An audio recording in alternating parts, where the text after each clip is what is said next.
Indonesia, Fakultas Keguruan dan Ilmu Pendidikan, Universitas Bengkulu.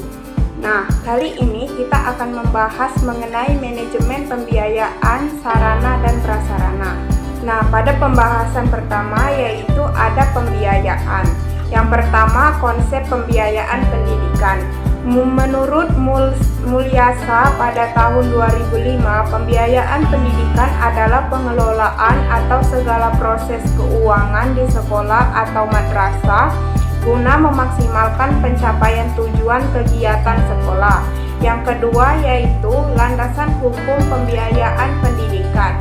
Menurut Baharudin pada tahun 2010 menyebutkan bahwa landasan hukum pembiayaan pendidikan terdiri atas yang pertama yaitu ada Pancasila, yang kedua yaitu ada Undang-Undang Dasar 1945, dan yang ketiga yaitu ada peraturan perundang-undangan.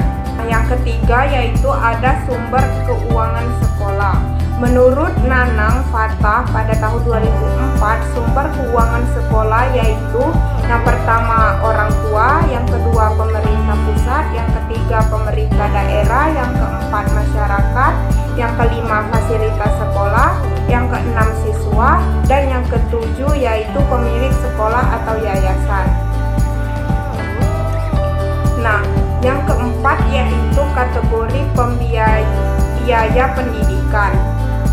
Biaya pendidikan ada dua. Yang pertama yaitu biaya langsung dan tidak langsung, dan yang kedua yaitu biaya masyarakat dan biaya pribadi.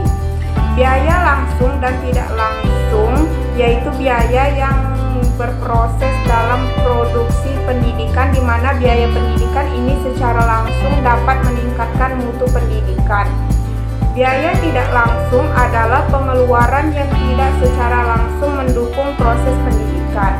Yang kedua yaitu biaya masyarakat, dapat dikatakan sebagai biaya publik, yaitu sejumlah biaya yang harus dibayar oleh masyarakat untuk pendidikan baik melalui sekolah maupun melalui pajak yang dihimpun oleh pemerintah kemudian digunakan untuk membiayai pendidikan.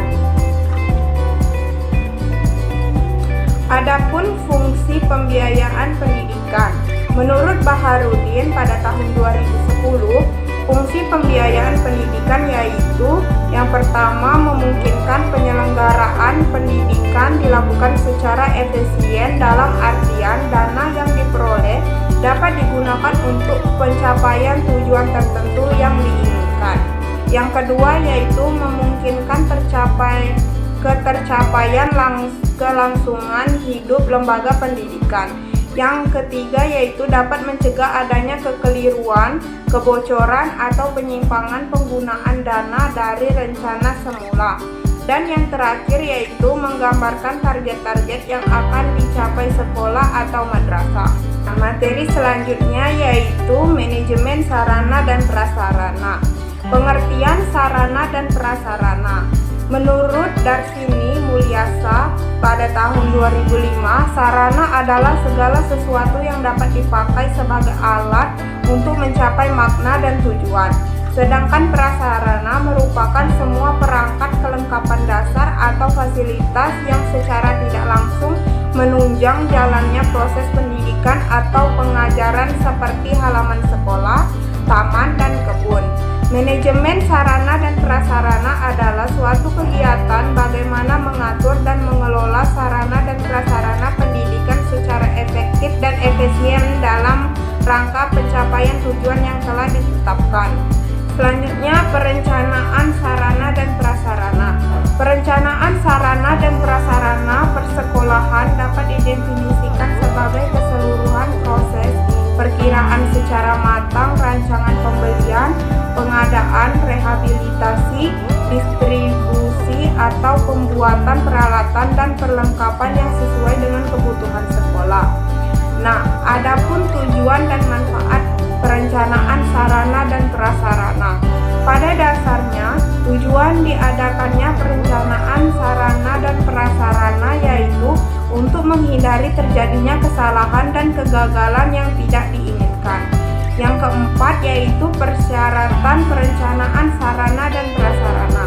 Perencanaan pengadaan sarana dan prasarana pendidikan persekolahan harus dipandang sebagai bagian integral dari usaha peningkatan kualitas proses belajar. Nah, yang kelima yaitu ada pemeliharaan sarana dan prasarana.